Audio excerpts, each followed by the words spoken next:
Good evening and welcome to Suffering in Silence with Evangelist Tia here on Love Bay Afrobeat Music Talk Radio. We're here with you every Friday evening at 7 p.m. Eastern. And Love Bay family, we want you to always remember that we're rising out of the ashes together. Our topic on tonight is firearms and domestic violence. We have with us our guest co-host Mark Daria, and our guest for the evening is Officer Leo Doyle. He is also the Letty Outreach Coordinator. And Officer Doyle is with us from Ridley Township. Listeners, if you have any questions or comments for our guest or co-host, you can email us at sufferinginsilencedv@gmail.com. You can also text us at 437-778-3299. If you have any resources that you would like to share with us on a national or local level from your country, your community, faith organization, you can also email us at sufferinginsilencedv@gmail.com. And with that, I will go to you, Mark, if you could greet our listeners and viewers on tonight. Well, good evening, everyone. It's a pleasure to be back again. Thanks for tuning in, and thanks for being here, Officer Doyle. Great to see you again. Looking forward to this evening's topic, a very pertinent one for any of us. Well, for all Americans, but for any of us who particularly come from cities. So looking forward to discussing this with you. Thank you. And Officer Doyle, if you would greet our listeners on this evening. Yeah, I'm so happy to be back. Thank you, Tia, and thank you, Mark. Great seeing you all both. Really looking forward to the show. Thank you. Short and sweet. Thank you very much. Listeners, as usual, we want to start with sharing some resources. On tonight, we have the domestic violence, National Domestic Violence Hotline in the United States. Their website is thehotline.org, and their phone number is 800-799-7233. And with that, we want to, again, remind you, no matter where you are, you can search for resources that you need. So wherever country that you're in, you can look for the National Domestic Violence Agency that will help you, or you can look for local agencies closer to where you live. And we're dealing with firearms and domestic violence on tonight. So one of the resources that we want to share, it's a website. It's called Danger Assessment, dangerassessment.org. And the danger assessment includes a calendar for tracking severity and frequency of abuse, and a 20-item scoring instrument. And this is where a victim of domestic violence can answer yes or no questions about risk factors for intimate partner homicide. So we encourage you to visit this website, again, dangerassessment.org. And there are several languages available as a resource as well. We want to offer the Battered Women's Justice Project's resources on domestic violence and firearms. Their website is bwjp.org/section/firearms. The National Center on Domestic Violence, Trauma, and Mental Health, their website is ncdvtmh.org. The National Center on Violence Against Women in the Black Community, UJIMA, their website is ujimaCommunity.org. And we want to share the National Resource Center on Domestic Violence and Firearms. This website is preventdvgunviolence.org/index.html. So with that, we really want to go into our topic, firearms and domestic violence. I've been looking forward to this conversation for some time now, and I specifically wanted to have this conversation with Officer Doyle. And one of the first things that I want to do, listeners, viewers, Love Bay family, I want to emphasize and re-emphasize that this is not a debate on owning or carrying firearms. This is not a for or against conversation. This conversation is strictly to be informative, and it's meant to be thought-provoking. And with that, I want to say that unfortunately, some individuals really believe that the answer to violence is more violence. And that is not the case.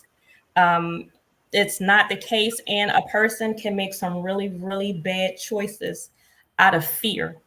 And so we wanted to put this topic on the table to give everyone some time to think and discuss your situation.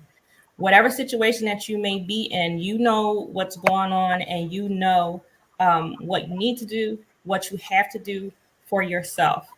So only you can make that final decision and that final choice, because only you have all the information that pertains to you. But again, we want to be thought provoking on tonight. And so I would say that if you are in fear, if you are considering a firearm, I'd say right off the bat, you have a bigger issue to deal with. You have a bigger issue, and you should be taking time to work on and deal with a safety plan to get out of your situation. That may be a better option than purchasing a firearm. So again, we want to put that on the table, but I really want to emphasize, please don't think that a situation would just be as easy as saying he or she abused me, so I shot them, and then you get to go on and live your life. It doesn't work like that. So what I want to do is share some information from a couple of articles, actually 3 articles that I came across in my research, and then I want to turn this over to Officer Doyle to start this conversation off. So the first part of an article that I have, this is from the New York Times. The author is Christine Hauser. This is from February 2017. Marissa Alexander no longer wears an ankle monitor. She is now free to go to the park and play basketball with her children in her Jacksonville, Florida neighborhood. She can ride a bicycle and stroll on the beach, which she dreamed about in prison. I didn't carry an umbrella when I first got home, she said, because I wanted to feel the raindrops on my skin. Miss Alexander, 36 years old, spent almost a half dozen years either locked in prison or confined to her house after she was convicted of aggravated assault charges in 2012 for firing a warning shot at her husband, who she said had abused her. According to her account in court documents, he had threatened her 9 days after she gave birth to their daughter. A portion of another article, this is from the PBS NewsHour. This is July 28th, 2023. More than 24 states around the country have a version of self-defense laws, sometimes known as stand your ground laws. They allow for the use of force, even deadly force, when someone feels threatened in their home or other locations. But a new podcast and investigation details how women, especially women of color, who try to use self-defense laws don't always get the same protections, especially in cases of domestic violence. William Brangham has had that conversation. And words from William Brangham. He says, Jeff, this podcast tells how in 2017, a 25-year-old Black woman named Devin Gray shot and killed her white boyfriend, John Vance, during what she said was a violent night at their home in Royal Shelby County, Alabama. Over the course of their relationship, Gray had been repeatedly and violently abused by Vance. Gray's stand your ground defense was rejected. And so in 2020, she took what is known as a blind plea, where you plead guilty in her case to manslaughter, but you don't know what your punishment is. She was sentenced to 15 years. Her story is the focus of a new podcast called Blind Plea. It's produced by Lemonada Media. And so I'll stop there with the articles for a moment. I'll share a bit from the other later. But Officer Doyle, I really want to get your insight and input on this issue.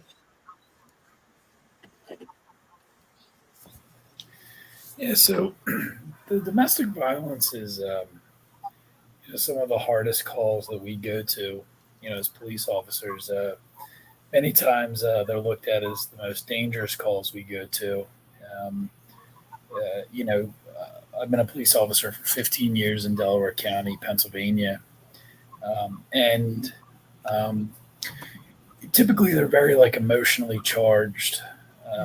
It's never a happy-go-lucky place that you're walking into. And, some of the things that we see as police, and, I can speak from my own perspective, is, we do our best, the officers that I've seen and myself, to really try to, separate, right?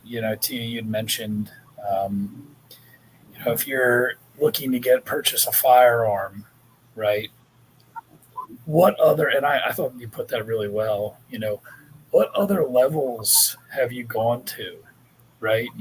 Right. Have you called the police, right, on the person? Or are you jumping to just buying a firearm?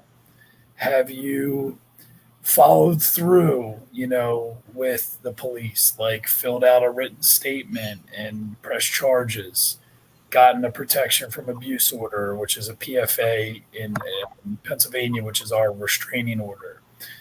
Have you, done those things where, the law and the government can really protect you? Have you called, the Domestic Abuse Project and looked for avenues, before just jumping to the firearm?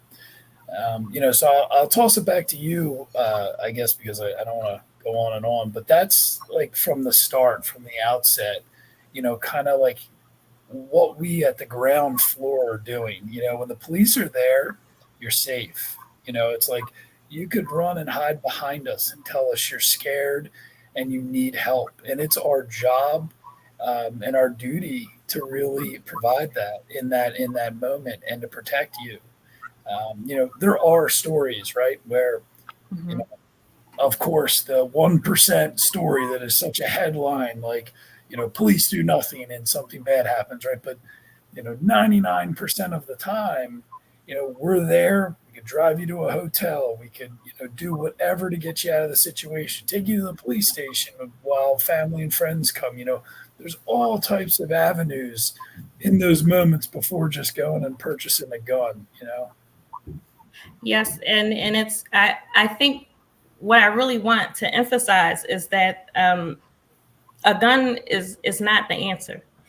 Now, I mean, when you're in a situation in the heat of the moment, you do what you need to do to protect yourself in a moment. Every person has the right to defend and protect themselves. But if you have the time and the space to think this out, if you have the time to think through this purchase, then you should have the time to think through, how do I get out of this, as opposed to going back into this home or this place or wherever where I need to have, or I feel I need to have this firearm with me. There's just more to it than just buying a gun. It's not simple. And I hear so many people just say, if I was in that situation, no one would ever do anything to me because I would shoot them. I would just stab them. I'm telling you, when a moment comes like that, it's not, it's easy to say it, but when you're actually in it, it's completely different. And again, if you have time to think this through, if you have time to think through a purchase like this, then you have time to think through, what else can I do to remove myself from the situation? And if you physically can't get out of that home, then again, as Officer Doyle said, what other steps have you taken? Um, there's just much more between the step of purchasing a firearm um, and getting out of it and using it, because we see there's so many stories where there have been women who have actually been in their own homes, actually have been raped or abused and defended themselves and still went to jail. So please don't think that you're going to get a gun and just, because I'm in my house and I'm defending myself and someone dies. It's more to it than that. Yeah, just to like add to that, right? So every circumstance, could be a little different, right? You know, there's the domestic abuse that could go on where, let's talk like extremes, where, the partner isn't allowed to have a phone, is locked in a room, is, barely allowed out, is, completely abused, raped, as you said. And, that stuff is an extreme, and does it exist? Absolutely. It's just those outliers, which when I say outliers, that does happen. It's, in the calls that I've handled, right? Mm-hmm. 90% of the calls, the bulk of the calls, it's so much emotional reactivity. It's such heat of the moment, right? So, I think they even call, those crimes like crimes of passion. Someone walks in on their family member, having an affair, and they act out of their mind, in that moment, right? So there's, crimes that can occur like that. So that bulk of the calls is like where I try to catch people, with my, background in being a therapist and mental health. And it's, you hate this person right now. You're so angry, right? You called 911. You want the person out of your house. But that needs to be how you always feel, right? Like that needs to be at 2 p.m. Feeling that way. I want to be done with this person. I cannot take this abuse anymore, whether it's mental, physical, whatever it may be. You can't just let things build up, build up, build up. Call 911. I want him out of the house or want her out of the house. Oh my God, I love you, and come back together. And that's what we see as law enforcement time and time again is just, people just continuing it on and on and on, and just only basing their feelings about their emotions in the moment, rather than being able to step back and be like, this is a very unhealthy relationship. So toss it back to you, but that's like where I try to catch people. I really say to people, this is one of my favorite lines. I learned it when I was getting my master's in counseling psychology. And I always say when I'm on scenes like this, do you know what the opposite of love is? And, people are like hate, anger, frustration. And I always catch them with it's indifference. It's hate's too passionate. It's too emotional, right? I need to find you at indifference. I need you at 2 p.m. to say the next day, 3 days from now, to be able to say, you know what, this relationship is unhealthy. I hope he gets better or she gets better, but this is not healthy for me. And I need to move on. I'm going to be indifferent about this. And so that's really where I try to find people, let's get you into therapy. No one's arguing with you that this is unhealthy or that he or she's abusive. Before we get to step 10, which is I'm going to go out and purchase a firearm to protect myself, just emotional reactions. And that's not to say that it does not exist or people cannot protect themselves, but it's the bulk of domestics can be so stopped if people can just really find that, these are unhealthy places to be. Absolutely. Mark, do you have a question or comment you want to throw out there?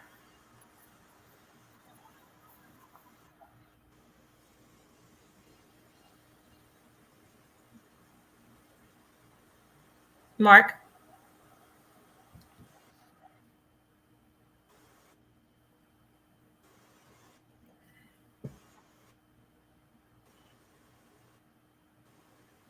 So I think we have a little bit of a delay with Mark. So what Jen, I wanted to, I'm sorry, was there a question? I just wanted you to share a question or a comment that you have. Sure. I'm hoping you can hear me clearly because you're both breaking up. Okay, I can hear you. First of all, I just wanted to. Okay, great. I just wanted to just emphasize the importance of, and I believe, Leo, you started out talking about it, the dangerous situation, not just for people, but for the officers when they become involved. And I think it's easy for us to forget that. So hats off to you and to your colleagues who go out there and protect and defend daily and risk your lives, quite literally. So hats off to you on that.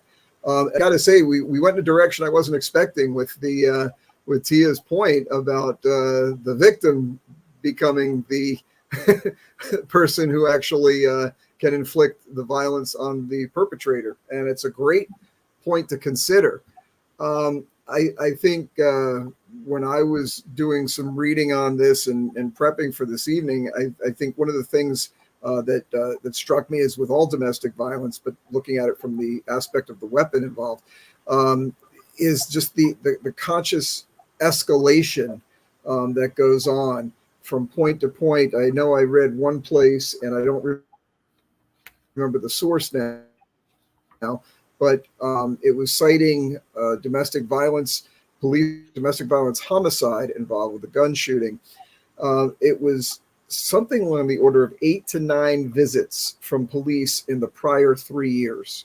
So over that 36-month period, there would be like 9. That's like every 3 to 4 months. That police were called in on this, and that escalation from threats, hitting, to beyond hitting, to beating, and then finally murder or murder-suicide. It's almost a chart. You could almost graph it. And you're correct when you point out that we need to look at this and pull back in intellectual fashion. But when the emotions are involved, I've been hit, I've been assaulted, I've been beaten, and I want my pound of flesh. I want revenge. Who are they to do that? And the statistics are phenomenal. I mean, it's just crazy. Do you think about, phenomenal is the wrong word, are just fantastic when you think about something on the order of one out of 2 women. We were talking about this last week, talking about domestic violence from someone who is either a spouse or someone they're involved with. You don't expect that kind of betrayal. You don't expect that kind of reaction. So it's mind-blowing. But again, and I know we were talking about the danger assessment on the beginning. I think that for anyone, men and women, because men are involved in this as well, for anyone involved in this, that danger assessment might be a good place to check yourself and start looking in to determine whether or not I can start to literally divorce myself from this mentality, this cycle of violence, which is only going to get worse. It doesn't result in, as you say, unforeseen circumstances. Like I thought I was justified defending myself, but you're not justified defending yourself if you went to the gun shop and bought a gun and just simply waited for the next occasion. Right.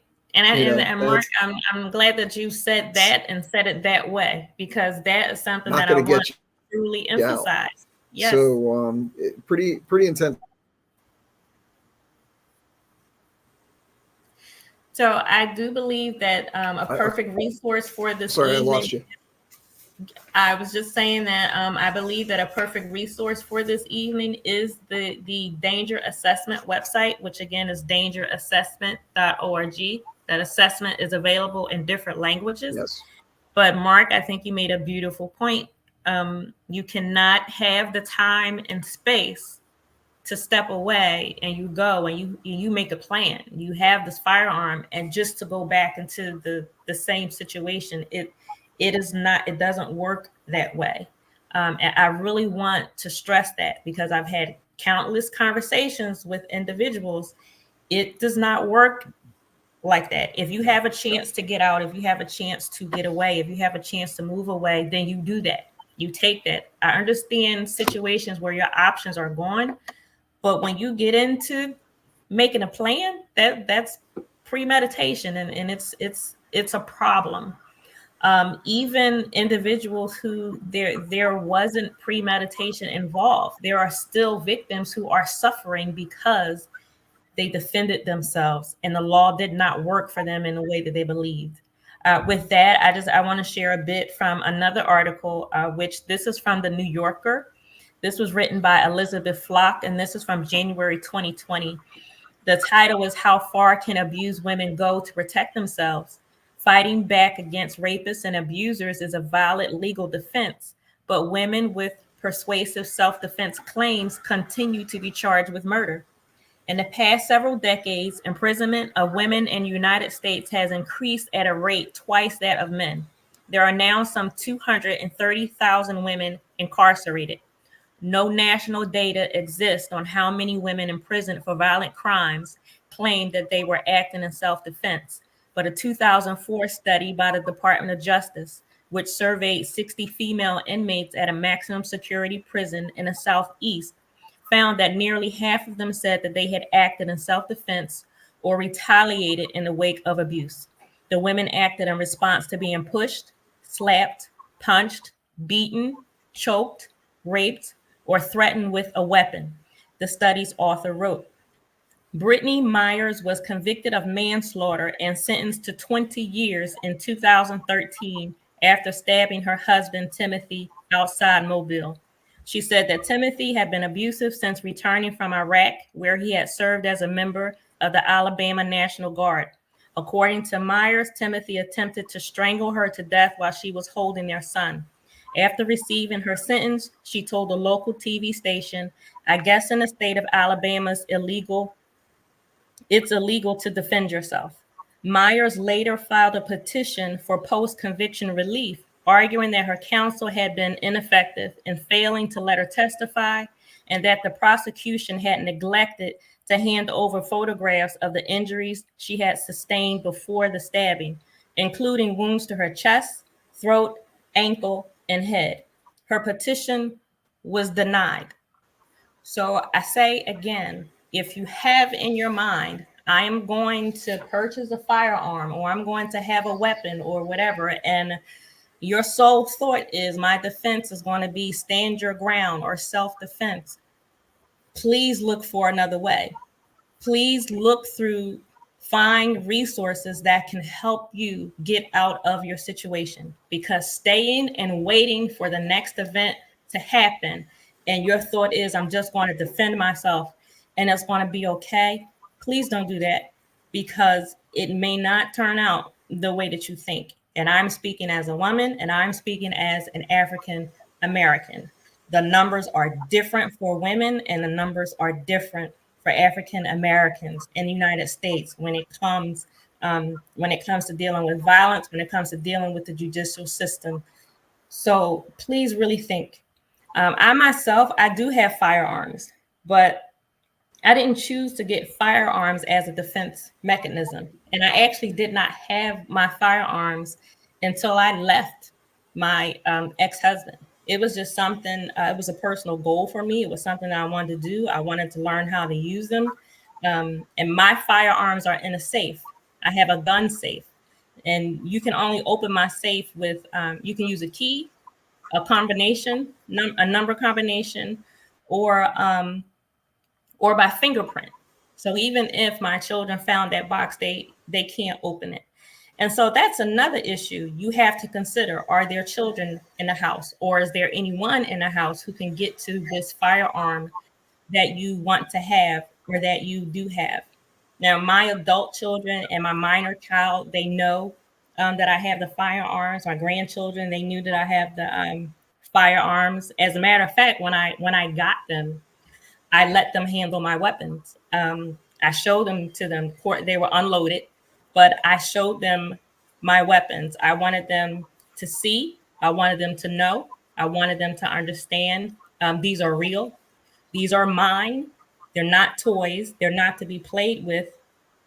And one of my firearms actually does look like a toy because of the color that it is, because of the way that I had it ordered.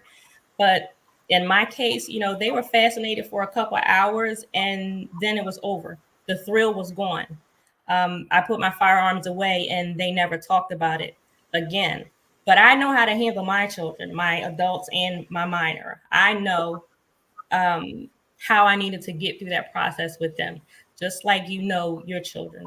So you have to be considerate and knowledgeable about the children that you have around you. Are they going to try to find it? Is it going to be in a place, if you do have one, that they can't get to? You really, really have to consider all of that. What you don't want to do is come home or get a call that your child got your weapon and hurt themselves, or they tried to hurt the person that is hurting you. So, Officer Doyle, I would ask you about children being involved in situations that you show up to, children being in the home, and how you have to keep them safe as well. When you get to, a domestic violence call or a situation, you have the adults there, but then you got to look out for the children as well.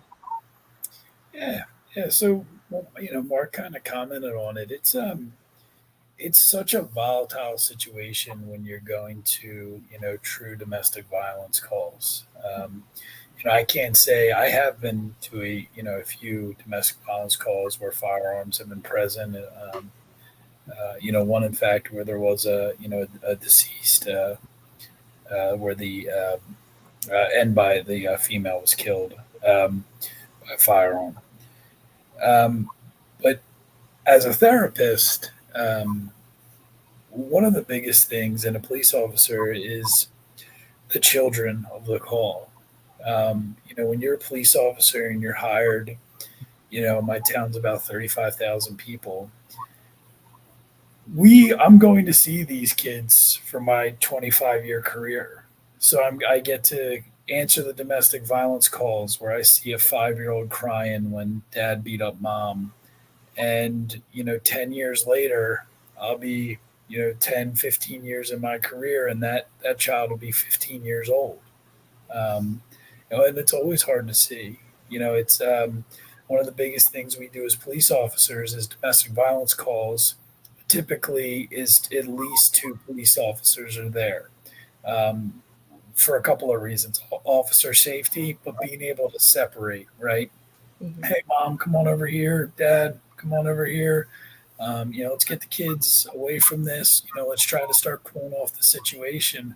But sure, it's very hard. And I typically, the victim of the domestic violence, I make sure it's known when, the victim of the domestic violence is, do I press charges? I have a black eye. Do I fill out the paper? Do I fill out the victim statement form? And I try to let them know, your little daughter or son that watched this is going to watch what you do next.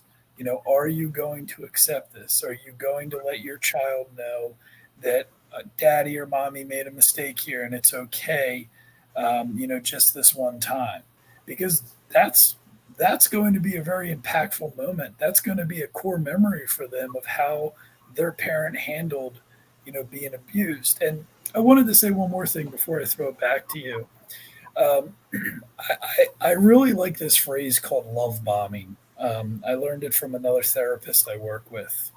And love bombing, I looked up the definition while you're talking on WebMD. Love bombing is an emotional manipulation technique that involves giving someone excessive compliments, attention, or affection to eventually control them. You may not be able to spot love bombing until you're in the midst of it, because it may feel like you're being swept off your feet at the start of like at the start of a new relationship. And that's what we see.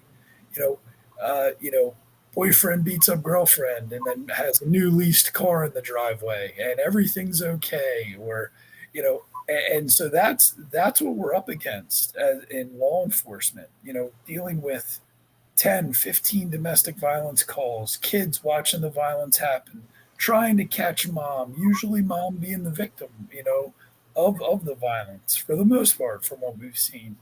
And all of a sudden there's a new car in the driveway and there's love and everything's okay and the kids are okay. Yeah. And then, just that emotional roller coaster of just emotional reactions. So sorry if I'm going on too long, just trying to get it all out there because I like hearing both of you, your perspective.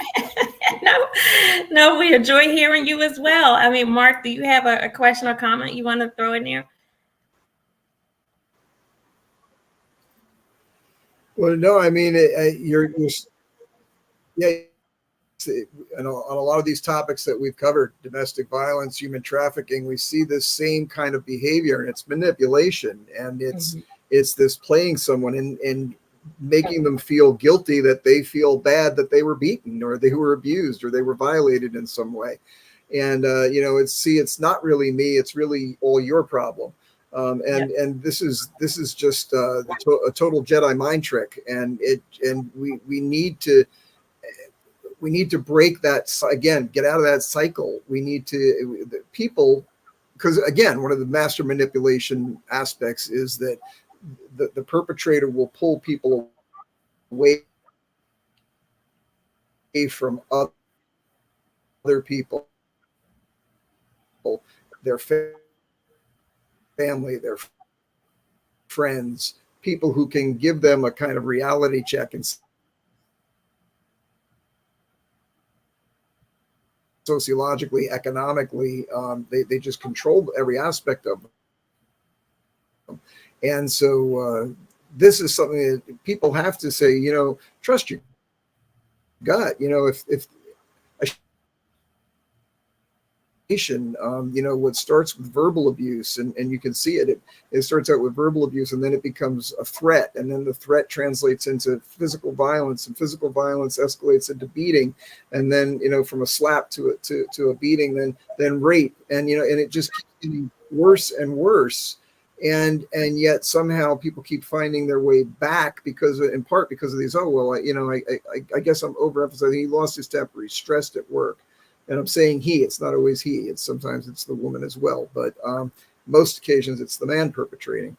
And this is the kind of thing that we just really have to break this. And we have to understand taking a threat seriously. When someone says, I'm going to kill you, someone says, I'm going to beat you, we need to listen to that. We need to listen to these words and say, okay, I don't care how close our relationship is supposed to be. You don't have license to beat me. You don't have license to rape me, and so there's no excuse for this. There's no explanation needed. When they're threatening it, the next step is the actual act. So, so red lights should be going off and people should be moving to find that escape valve that Tia is talking about.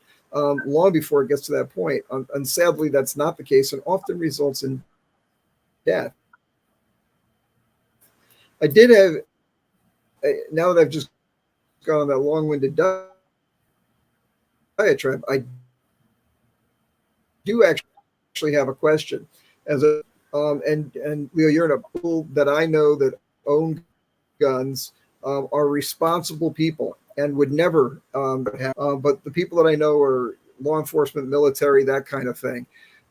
So not your stereotype. So what I'm asking is, there's no doubt that guns in a household where there's domestic violence leads to the potential, if not the actual,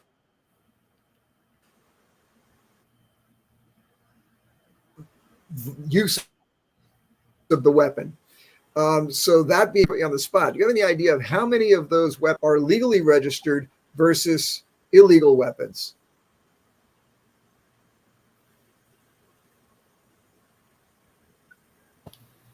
So if I'm getting your question, it's the weapons that we've come in contact with, or that I have, if they're legally registered or not, during these domestic violence cases. So, off the top of my head, can't just give statistics. For the most part, as long as there's no felons present, right? The most gun owners that I've come in contact, have the right to have the firearm.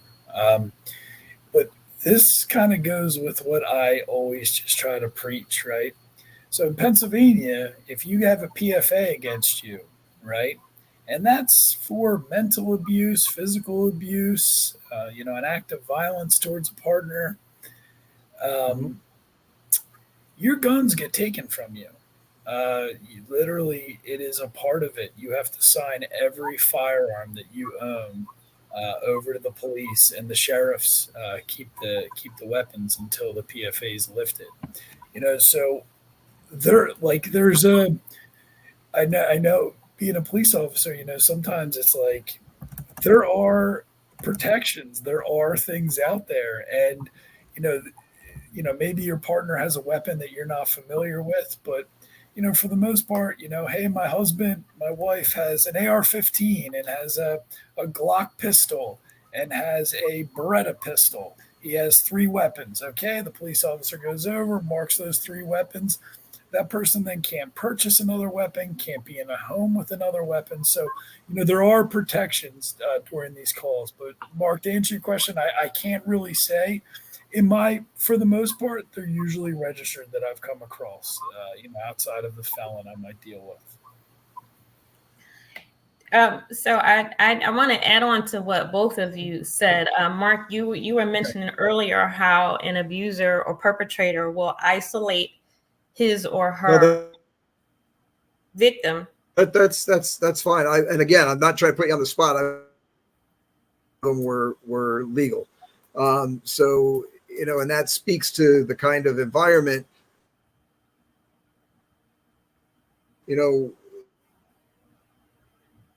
as well, where those weapons can be utilized. And I just haven't seen that kind of domestic violence. Touch on something else, and you're talking about being a representative of the state of Pennsylvania. And this is one of the, we have not just federal law, but we have 50 state laws that vary in complexity, even defining what domestic violence is. And then there's other aspects of it, of trying to take away someone's weapon if it is a legal weapon. And how do you take that? And there are laws. One of the things that really strikes me is the stalking, how stalking is like the lower level. And in society, we make fun of stalkers, right? Oh, what are you, stalking me? We have these comments, and maybe we need to be a little bit more circumspect about what we're saying.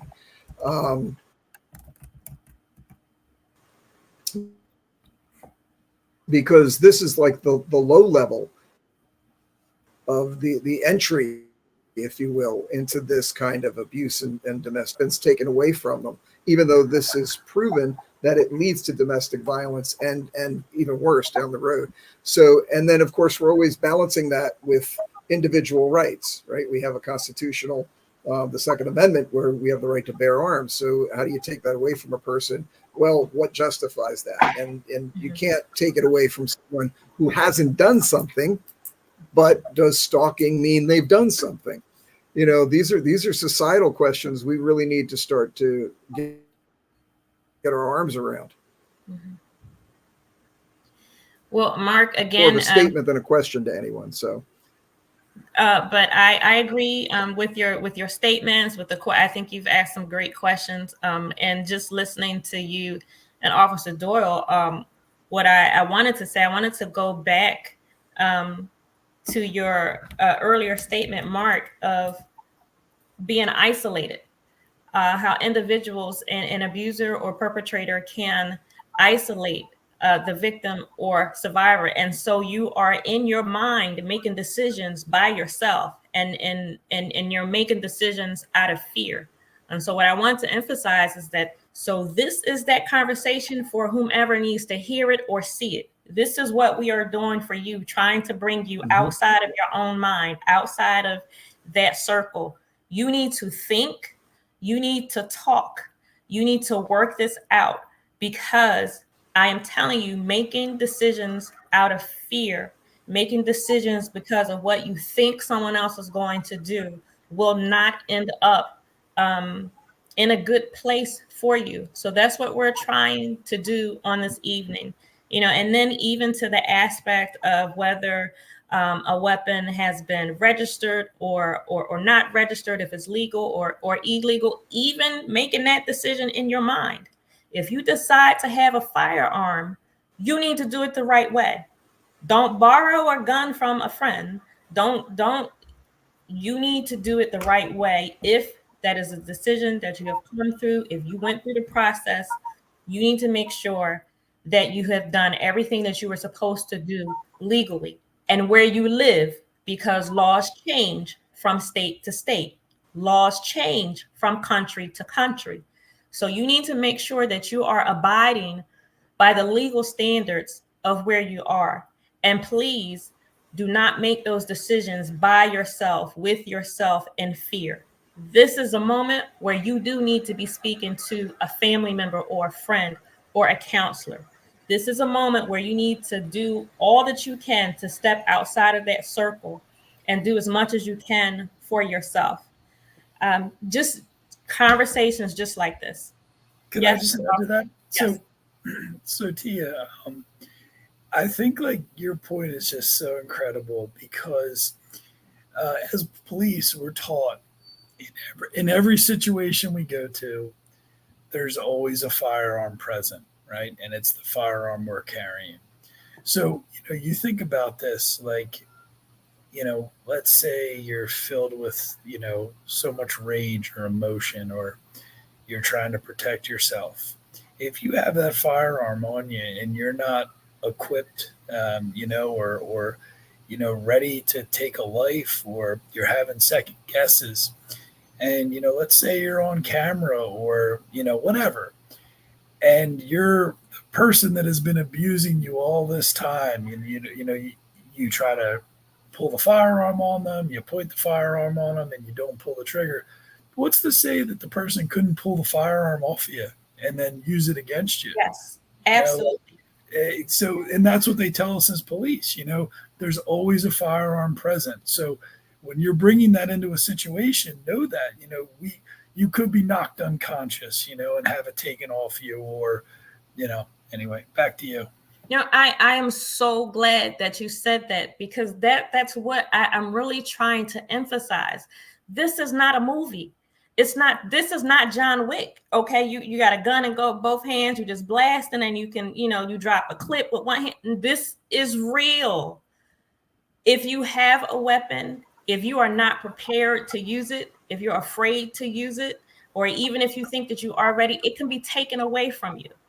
It can be taken away from you and used against you. You have to think about all of that. And I'm telling you, in a moment when you are face to face, in a lot of cases, the person abusing you is not a stranger. This is a person that you know. So can you shoot your husband? Can you shoot your wife? No matter what it is, how badly they're hurting you, I'm telling you, in those seconds, those things run through your mind. Can you shoot your child? Because there are children who hurt their parents. Can you do that? And it's not the time to actually, when you pull out the gun, that's not the time to sit down and you're processing things, because anything could happen. So you need to be prepared, and you need to understand beforehand. Even something as simple as I've read information that says that if you have a firearm in your home, you should keep the ammunition and a firearm in two separate places. So if you need to get it, then you get the firearm and the ammunition. You have some time before you load the gun and go forward. That sounds really good on paper, but I'm really thinking, in just thinking about myself, if I'd had my firearm when I was with my ex-husband, there was no way that I would keep them in two separate places, knowing what he was capable of, knowing what could possibly happen. When you're dealing with domestic violence, that doesn't make sense. Because if I think that you're going to hurt me, I'm not going to give you more time before I can get my weapon and put the ammunition together. Okay. But then you have to think, because if I had that weapon when I was in the home, I would have had it with me. I would have had it on my body, or I would have had it in a place where I could readily get to it. But that would have also meant that my children would have been able to get to it. I wouldn't have been able to have it locked away in a safe. It would have had to been somewhere that was convenient for me to get it. And that means that it would have been convenient for my kids to get it. And me, more than likely, it would have been on me, because I wanted to have that assurance that I know that he doesn't have my weapon. You have to think about all of that. You have to think about being able to control a weapon. I'm telling you, if you've never handled a weapon before, you don't just walk into a store, purchase it, and start firing. For the life of me, I could not figure out why so many innocent bystanders were killed or hurt when guns were used. When I got my own weapon, I knew why. Because you have to control it. You don't just start firing a gun. You have to be able to account for the recoil. When you point at a target, doesn't mean that you're going to hit that target. You need which eye is your dominant eye. Those are things that you need to know. And you don't just in a split second, it all comes together. Even the way that you breathe when you fire a gun, that affects where that bullet is going to land. You have to take all of that into account. This is real. It's not television. It's not a game. And if you are at the point of considering a firearm for your safety, you got a bigger problem than that. And you need to start looking at resources to get yourself out of that situation. And if you do have a firearm, you need to have it legally. Make sure everything is done the right way. You need to know that you know how to use it. You need to practice. You need training. And you need to have it put away safely so no child or no one else can get to it and be hurt. And I keep emphasizing this because there are so many conversations that I've had with individuals. They think a gun is the answer. They think martial arts is the answer. They think if I go to the gym and I lift enough weight, that's an answer. No, it's not. Violence does not make violence go away. Violence is not the answer. So if you are considering any of this, there is a bigger issue that you have to look at. So please, I can't emphasize it enough. Please don't think that a weapon has all the answers and that's just it. No, because you can find yourself in prison for life for defending yourself. And sometimes things happen. We get that. We know that. We understand that. And in the moment you do what you need to do. But if you have time to think, if you have time to plan, if you have time to get yourself out of that situation, please do. I can't stress it enough. I can't ask enough, but please, if there is anything different that you can do, make that happen, make it possible. And we are just under the hour, and there's just so much more that can be said and probably should be said on an issue, but we do have to go. And so, Officer Doyle, I want to ask you for your final words of the evening. And I know you have to drop, and then Mark, your final thoughts. But please, it takes a physical strength, it takes mental, and it takes emotional strength to be able to handle a firearm, especially when you are in a situation you're dealing with domestic violence. Because when I'm in a controlled atmosphere, when I go to the range, I love it. I mean, I have gloves and everything. I love it. But that's different. Being in that controlled space, I can take my time. I can be in my stance, and I can aim and hit that target wherever I want to hit it. Completely different than being in a real live situation, and you just have to think right then and there, if you can think at all. So please, I can't emphasize that enough. Officer Doyle. Yeah, thank you. And I do apologize. I will be leaving after this. Worked all day and then came right on here, so I got to tuck the kids in. But my message is that you're just worthy. You're worthy of life. You're worthy to get yourself out of the situation that you're in. No one deserves to be abused. And Mark was saying it in a way, where the victim is, being blamed for what's going on. When you feel that inside, that you're being abused, it's time to start onboarding resources. Listen to a show like this and the powerful message Tia and Mark are bringing. It's important. It's important to believe in the people that are around you, the domestic violence projects, the local law enforcement, if you have that in your community, your district attorney, your courthouse, things like that can protect you. You're worthy of life, and you're worthy not to be abused. And thanks again for having me. Thank you so much. Thank you again, Officer Doyle. We know that you have to drop, but I appreciate you being here, and would absolutely love it if you could come back and be with us again in the future. No doubt. See y'all. Thank you. So, Mark, if you would give us your final comments for this evening.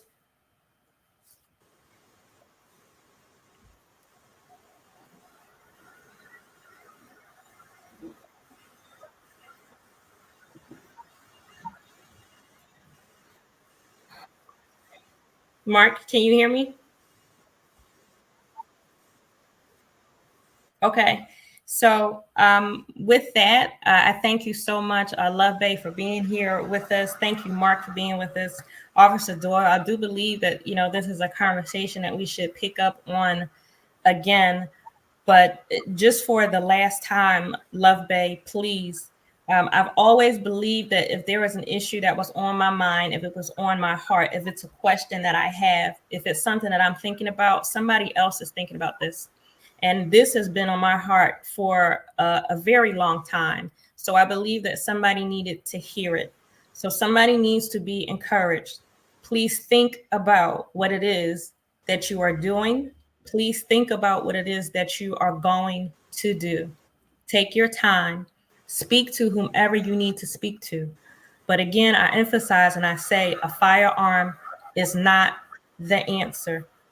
Just like going to a gym, getting a black belt in martial arts, that is not the answer. Because if you're thinking, I need to do these things, I have to protect myself in this way, something else is going on. And you have to deal with that something else. You have to deal with the bigger problem. So I'm asking you to please deal with the bigger problem, especially if children are involved. But again, if you do have firearms, or if you decided, I'm going to go ahead and get the firearms, then fine. If that's your choice. Again, I have firearms, but you want to do it legally. You want to make your purchases legally. You want to get training. You want to practice. You want to learn your weapon. You want to be safe. And you want to be responsible and put your weapons up. So they're not accessible to just any and everybody, especially so children can't get to them. There's just so much more, and I know I keep saying the same thing, but please think about what you are going to do, because you do not want to be in a jail cell trying to get out with people protesting he or she was abused, and we thought the gun was going to be the answer. Please. So whomever needs to hear this, I'm speaking directly to you. I believe your story. I believe that you've been hurt. I believe that it is a mental, a physical, and emotional, just horrible time. I believe you. I believe you. But I am encouraging you to please do something different, something that will put you in a better place, something that will help you and not hurt you, because you don't want to become free from your abuser through his or her death, but you're sitting in a jail cell. You don't want to do that. So please think about it.